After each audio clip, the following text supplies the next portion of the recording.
One single, ordinary-looking man walked into an airport, bought a plane ticket with cash, sat down in seat 18C, ordered a bourbon and soda, and then calmly, methodically, without raising his voice even once, stole $200,000 from the United States government, jumped out of a moving aircraft, into a storm, into the dark, into nothing, and was never seen again in 50 years. With the full resources of the FBI, with hundreds of investigators, with over 1,000 suspects, with satellite technology, DNA testing, and digital forensics, nobody has ever found him.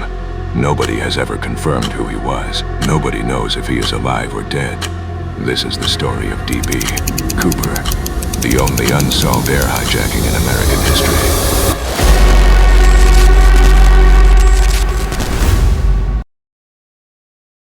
November 24th, 1971, the day before Thanksgiving. Portland International Airport is busy. Families, soldiers heading home, business travelers, the kind of crowd where nobody looks twice at anybody. At 2:58 in the afternoon, a man walks up to the Northwest Orient Airlines ticket counter. He is alone.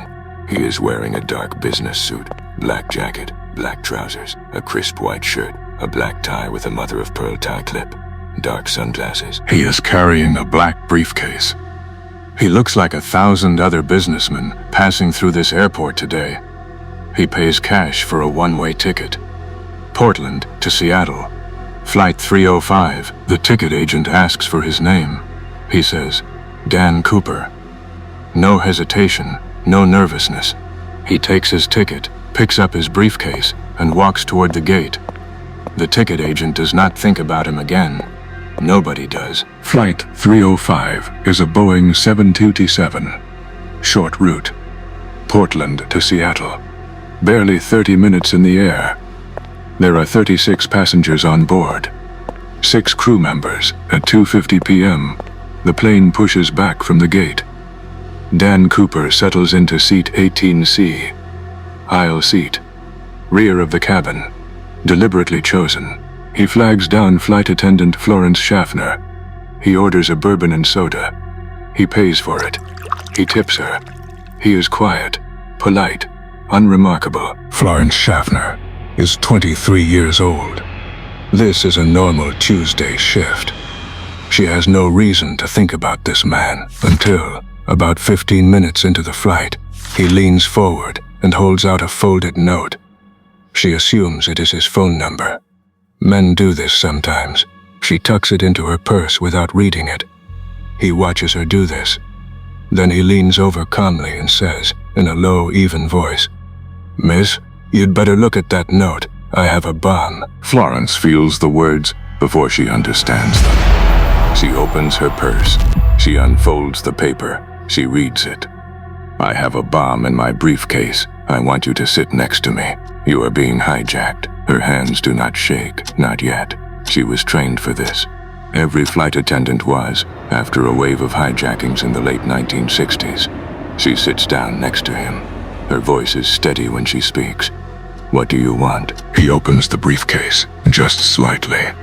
Just enough. She sees red cylinders, wires, a large battery. She does not scream. She does not run. She sits very still and listens to what Dan Cooper wants. His voice never rises. He speaks the way someone speaks when they have already made all the decisions and there is nothing left to be nervous about. He wants 4 things: $200,000 in cash, used bills, unmarked, in a knapsack, 4 parachutes, 2 primary, 2 reserve, a fuel truck standing by in Seattle. The plane must be refueled immediately upon landing, and no tricks, no heroes, no one tries anything. He says this last part without a threat, without anger, just as a fact. Florence excuses herself and walks to the cockpit. Her footsteps are careful, measured. She tells the pilot, Captain William Scott, what is happening. Captain Scott has been flying for 25 years. He keeps his voice flat when he gets on the radio. He contacts Seattle-Tacoma Airport. Seattle contacts the FBI. The FBI contacts the airline's president. Within minutes, a decision is made at the highest level. Give him what he wants. The plane has 36 passengers on board. The bomb could be real. No one is going to risk 36 lives to save $200,000. Seattle begins scrambling to assemble the ransom. This is 1971. There is no digital transfer, no wire. $200,000 in used $20 bills has to be physically gathered, counted, and photographed. Every single serial number is recorded on microfilm. 10,000 bills. The FBI works fast. Banks are called. Cash is collected. 4 parachutes are sourced from a local skydiving school. While all of this is happening, Flight 305 is circling above Seattle. Round and round, at 10,000 feet, in the November darkness. The passengers know something is wrong. The crew tells them there is a minor mechanical issue. For 2 hours, 2 full hours, the plane circles. Some passengers read magazines. Some try to sleep. One man does a crossword puzzle. 36 people with no idea that a man in seat 18C is quietly dismantling their evening. At 5:39 p.m., Flight 305 lands at Seattle-Tacoma Airport. The plane taxis to a remote area of the tarmac. Away from the terminal, away from other aircraft, FBI agents are everywhere, hidden, watching through binoculars from the terminal windows. They are under strict orders. Do not approach the aircraft. A truck drives out to the plane. Inside, the knapsack with $200,000 in $20 bills and 4 parachutes. Florence Schaffner carries them onto the plane. Cooper examines the parachutes first. He opens each pack. He checks the ripcords. He checks the canopies. He knows exactly what he is looking at. Then he opens the knapsack. He does not count every bill. He checks the thickness. He checks the weight. He is satisfied. He tells Captain Scott the route. Fly to Mexico City, but keep the altitude below 10,000 feet. Keep the speed below 150 knots, as slow as the aircraft can safely fly. Keep the landing gear down for the entire flight. Captain Scott tells him calmly that they will need to stop and refuel in Reno, Nevada. The 727 cannot reach Mexico City non-stop at that speed and altitude. Cooper considers this. Fine, he says. Reno. Cooper then allows all 36 passengers to leave the plane. One by one, they file down the forward stairs into the cold Seattle night. Most of them still do not fully understand what has happened. Some will not find out until they turn on the news at home. Cooper keeps the flight crew. Captain Scott, co-pilot William Ratajczak, flight engineer Harold Anderson, and 1 flight attendant, Tina Mucklow, who will stay with him in the rear cabin. Florence Schaffner is released on the tarmac. As she passes Cooper, he hands her a folded note. She takes it and walks down the stairs. Later she will say he seemed almost sorry, almost like a man who wished things were different. At 7:40 p.m., the engines spool back up. Flight 305, now carrying only 5 people, taxis back onto the runway and takes off into the dark. 2 F-106 Delta Dart fighter jets scramble from a nearby airbase seconds later. They fall in behind the 727, flying low, invisible in the darkness below the cloud cover. A Lockheed T-33 trails above. Nobody on the ground knows what Cooper is planning next. Nobody knows where he will jump. Nobody knows if he will jump. Maybe this is all a bluff. Maybe he lands in Reno, takes a car, and disappears into the Nevada desert.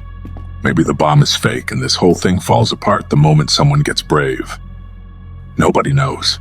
Inside the plane, it is quiet. Tina Mucklow sits near Cooper in the rear of the cabin. She will later describe him as calm, almost gentle. He smokes.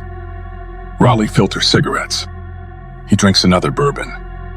He asks her questions about the aircraft, technical questions. She answers as best she can. At some point, he tells her to go to the cockpit and stay there. She does not argue. Before she leaves, she watches him do something.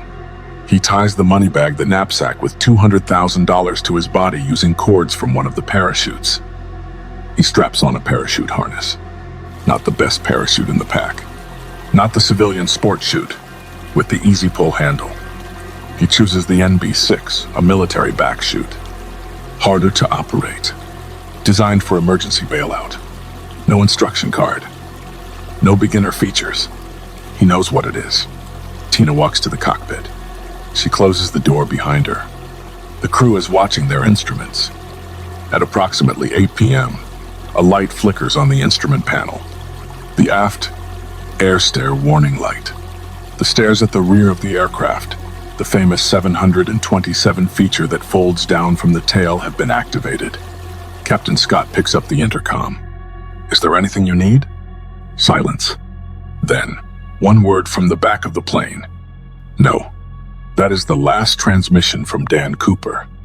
The crew feels a subtle change in air pressure. A slight shudder moves through the aircraft. Captain Scott and his co-pilot look at each other.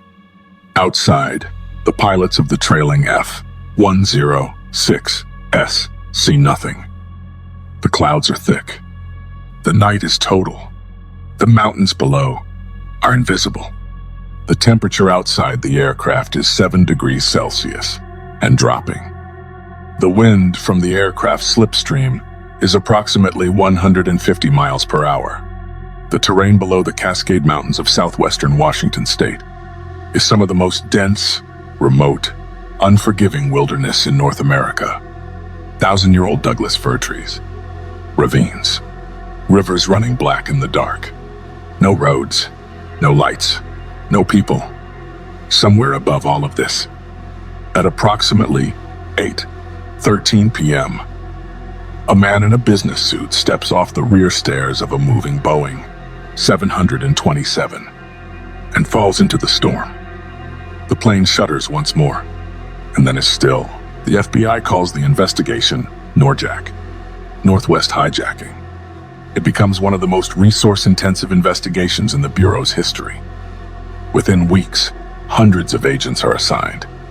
The search area covers thousands of square miles. Military helicopters sweep back and forth across the Cascade Mountains. Ground teams in heavy boots move through forest, so dense that grown men can get lost 200 yards from a road.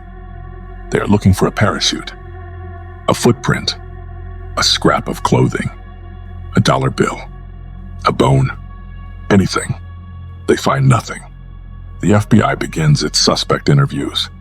Every skydiver in the Pacific Northwest is contacted. Every man with a criminal record matching the description. Ex-military parachutists, former airline employees, convicted felons with aviation knowledge, drifters passing through Oregon and Washington in November 1971. They will eventually investigate over 1,000 people, 1,000, and eliminate every single one of them. Simultaneously, the Bureau contacts banks across the country. Every teller is given a list of the serial numbers from the ransom bills. If even one $20 bill surfaces, if someone deposits it, spends it, or exchanges it, the FBI will know within 24 hours. Weeks pass, then months, then a full year. Not one bill surfaces. Not one.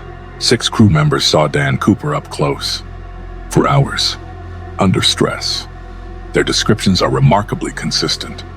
Mid-40s, around 6 feet tall, between 170 and 180 pounds, dark complexion, possibly olive-skinned, possibly Native American, possibly Mediterranean, dark hair, combed back, well-groomed, clean fingernails, no visible scars or tattoos. He wore his sunglasses even inside the aircraft, even at night, even when there was no sun. He spoke clearly, no regional accent that anyone could identify. He used correct aviation terminology without being prompted. He knew the 727's rear air stair could be opened in flight, a fact that was not public knowledge. He knew to ask for negotiable American currency, a specific legal term. He understood aircraft depressurization when the crew explained it. He selected his parachute with the knowledge of someone who had used one before. He chose an exit time and location over the mountains, away from cities, away from roads, away from witnesses. Investigators quickly concluded, this was not a desperate man. This was not someone who woke up one morning and decided to hijack a plane. This was someone who had planned, someone with aviation knowledge, someone with parachute experience, almost certainly someone with military training. But who? The 10th of February, 1980, 8 years after the hijacking. A family is camping along the north bank of the Columbia River, about 40 miles northeast of Portland, Oregon. 8-year-old Brian Ingram is bored. He wanders down to the riverbank. He starts digging in the soft, muddy sand with his hands, the way children do when there is nothing else to do. His fingers touch something. He pulls. A rotting rubber band snaps. A bundle of gray, degraded paper comes apart in his hands. He pulls out another, then another. He calls his father. His father looks at the bills. He looks at the serial numbers. He goes very still. $5,800 in disintegrating $20 bills. Every serial number matches the Cooper ransom exactly. Brian Ingram had found the only physical evidence of D.B. Cooper's money ever recovered. The FBI descends on the riverbank within hours. They excavate, they sift, they analyze. The bills are badly degraded, partially buried under layers of river sediment. They appear to have been deposited there naturally washed downstream over years. But from where? And why only $5,800? The full ransom was $200,000, 10,000 bills. Brian found 294 of them. Where are the other 9,706? In 50 years, with every bank in America watching, not one other bill has ever appeared. Not in a drug bust, not in an estate sale, not in a foreign bank, not anywhere. $194,200 has simply ceased to exist. This is what many investigators privately believe. The conditions that night were brutal and unforgiving. Temperature at jump altitude, 7 degrees Celsius, dropping fast with wind chill. Wind speed from the aircraft slipstream, estimated at 150 miles per hour at the moment of exit. The parachute he chose was a military NB-6, designed for emergency bailout, not for controlled landing. No automatic deployment feature. No reserve cord easily accessible while tumbling. The jump zone was solid old-growth forest. Trees, 200 feet tall. Branches like walls. The ground invisible, in complete darkness. Multiple experienced skydivers, men who had made hundreds of jumps in daylight, in clear weather, with proper gear, have stated publicly. A man jumping alone, at night, in a storm, over dense mountains, in a business suit, with a military chute he may not have been fully trained on. Probably did not survive. The $5,800 found by Brian Ingram, under this theory, tells a dark story. Cooper lands hard in the trees, or in a river. The knapsack eventually washes into a tributary of the Columbia. The bills separate, travel downstream for years, and a small bundle catches in a sandbar near the Ingram family's campsite. The rest disintegrate completely in water, in mud, in time. Cooper's body, under this theory, is somewhere in the Cascade Mountains, consumed by the wilderness. Animals, weather, and 50 years of Pacific Northwest rainfall doing what they do. Simply gone. Theory 2. He survived. But there is another possibility. Cooper was too calm, too knowledgeable, too precise in his demands to have jumped without a plan. The demand for 2 primary and 2 reserve parachutes. Some investigators believe this was deliberate. If the FBI had only provided 1 parachute, Cooper might have feared it was sabotaged. By demanding 4, he guaranteed at least 1 was legitimate. He chose the military chute deliberately. Under this theory, he knew exactly what it was. He had used 1 before. He had trained on 1, possibly in the Army, possibly in special operations, possibly somewhere that was never in any public record. He had a landing zone selected, not randomly chosen, studied, possibly scouted in advance. A clear area, a road nearby, a vehicle waiting, someone he trusted. He lands. He buries the chute. He changes clothes. He gets in the car. He drives away. Under this theory, D.B. Cooper went home. He had breakfast the next morning. He watched the news coverage of his own hijacking on television. He lived an ordinary life for decades. Maybe he is still alive today. Maybe he died last year. Maybe he sat at a bar somewhere in America and listened to strangers argue about who D.B. Cooper really was, and said nothing. Theory 3. It was an inside job. A small number of investigators have raised a darker possibility. Cooper knew too much about the aircraft. He knew the 727's rear air stair. He knew the aircraft's performance limitations. He knew exactly how slow it could fly. Could he have been a Northwest Orient employee? A mechanic, a ground crew member, a former pilot, someone who had spent years around that specific aircraft, someone who had worked out every detail from the inside. Under this theory, Dan Cooper was not a stranger passing through Portland Airport. He was someone who had walked through that terminal 100 times before, someone the ticket agent might have recognized. If she had looked just a little more carefully, over 5 decades, several men have been seriously investigated. Richard Floyd, McCoy Jr. 5 months after Cooper's hijacking, the 7th of April, 1972, a man hijacked a United Airlines flight from Denver. He used a hand grenade and a pistol. He demanded $500,000 and 4 parachutes. He jumped over Utah. He was caught 2 days later. His name was Richard McCoy. He was a 29-year-old Army veteran and Sunday school teacher from Provo, Utah. He had served with the Green Berets. He was an expert parachutist.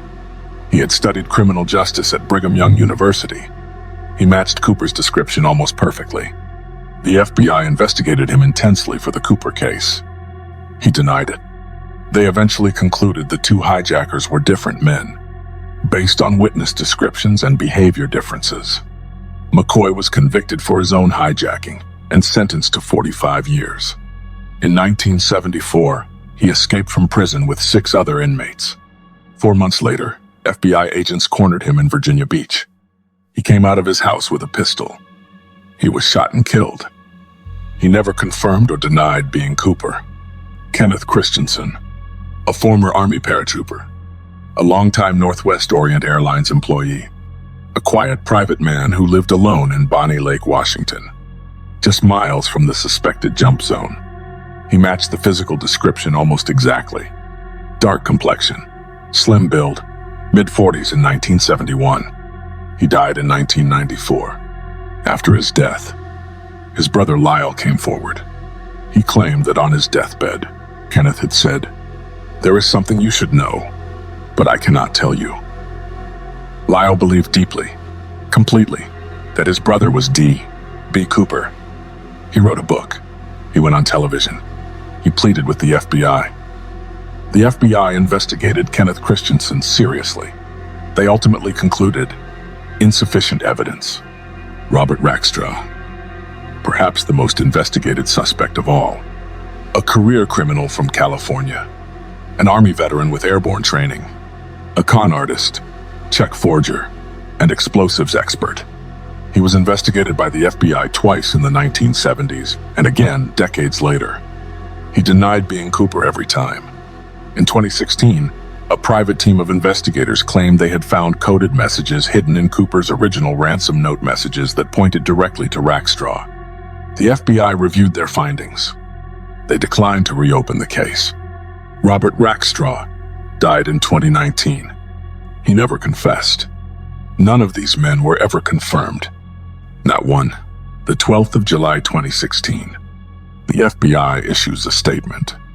After 45 years, after more than 1,000 suspects investigated, after tens of millions of dollars spent, after the most sustained air piracy investigation in American history, the Bureau is suspending active investigation of the D.B. Cooper case. They are not closing it. They are not declaring him dead. They are not declaring anyone guilty. They are simply stopping. The statement says the FBI's investigative resources need to be redirected toward other priorities. Crimes with living victims. Crimes with leads still warm. The Cooper case, after 45 years, has neither. The file remains technically open. The evidence is preserved. If new physical evidence ever emerges, if a parachute is found, if a confession surfaces, if a DNA match appears, the case can be reopened. But no one is actively looking anymore. Something strange happened in the years after the hijacking. America fell in love with D.B. Cooper. Not in spite of what he did, because of what he did. Within weeks of the hijacking, T-shirts appeared. D.B. Cooper, where are you? Novels were written. Films were made. In 1981, a movie called The Pursuit of D.B. Cooper, starring Robert Duvall, came out. In the small town of Ariel, Washington, just north of the Oregon border, close to the suspected jump zone. A tavern called Ariel's Store and Tavern became a pilgrimage site. Every year on the Saturday after Thanksgiving, people gather there for the D.B. Cooper Days Festival. They dress as Cooper. They drink bourbon. They argue about what really happened. A man who robbed an airline at gunpoint became a folk hero within a decade. Why? Part of it is the mystery. Humans are drawn to unsolved things. But part of it is something else. 1971 was a dark year in America. Vietnam was still bleeding. Watergate was months away. The economy was struggling. Trust in institutions was collapsing. And then one quiet man with a briefcase and a borrowed name, walked into that system, looked it in the eye, took what he wanted, and walked away. No violence, no victims, no body count, just gone. In a country that was beginning to lose faith in everything, maybe Cooper felt like proof that the individual could still win. That one person, with enough nerve and enough planning, could still beat the whole machine. Maybe that is why America never really wanted him caught. Here is what we know for certain. On the 24th of November, 1971, a man called Dan Cooper bought a plane ticket with cash. He sat in seat 18C. He ordered a bourbon and soda. He tipped his flight attendant. He hijacked a plane without raising his voice. He negotiated a $200,000 ransom with the patience of a man ordering dinner. He jumped out of a moving aircraft into a dark November storm over the mountains of the Pacific Northwest and was never seen again. $5,800 of his money washed up on a riverbank 8 years later. The rest, $194,200, has never appeared anywhere on Earth.